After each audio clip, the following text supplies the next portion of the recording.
Hi everyone, আমি makeup artist চারিকা আর তোমাদের সাথে আবার একটা নতুন ভিডিও শেয়ার করছি। বাট এই ভিডিওটা অনেক পুরানো, তখন আমি ব্লগ বানানো স্টার্ট করিনি, বাট এটা একটা স্পেশাল ডে ছিল বলে আমি ব্লগটা বানিয়েছিলাম। আমি পৌঁছে গেছিলাম লোকেশনটা হলো রবীন্দ্র সরোবর। এটা একটা কোনো ক্লাব ছিল, ক্লাবের নামটা আমার মনে নেই, এতটাই পুরানো ভিডিও। আমি ওখানে পৌঁছে গেছিলাম একজন স্পেশাল মানুষকে তার স্পেশাল দিনে সাজানোর জন্য। কি চিনতে পারছো?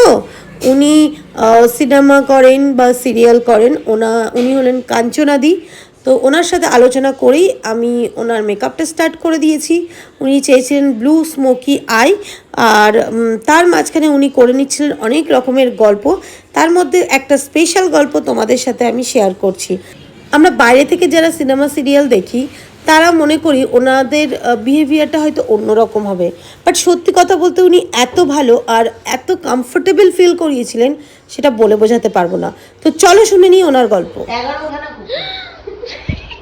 11 ম্যানেজ করার তো তাও লোক আছে, তাও আর কি তাও ফিট কি আছে, মানে একটাই একটা তো রটউইলার আছে, একটা বিগল আছে, একটা ল্যাব আছে, আর সব দেশি কুকুর আছে। আর আমি দেশি কুকুর ভালোবাসি ছোটবেলা থেকে।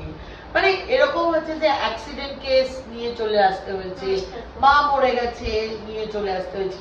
এবার এই দয়া দাক্ষিণ্য ভালোবাসা মায়া থেকে করতে করতে কখন যে এতগুলো হয়ে গেছে বুঝতে পারছি না। 11টা। তো সেইটাই আমি, আমার ইচ্ছা আছে ওদের জন্য একটা বড় জমি কিনে বেশ একটা ঘর বাড়ি, মানে ওদের থাকার আশ্রয়টুকু। অনেকের টাকা আছে কিন্তু করে না, আমাদের একটু টাকা দিক আমরা করে দেবো। খুব সুন্দর লাগলো।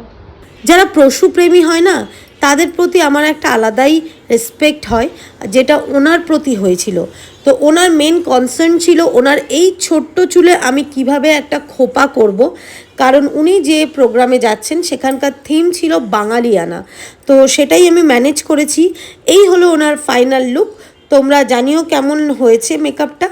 তারপর আমরা মেট্রো করে চলে আসলাম, আর আমরা ছিলাম খুবই টায়ার্ড। তো আজকের মতো ভিডিওটা এই পর্যন্তই। Tata, bye bye.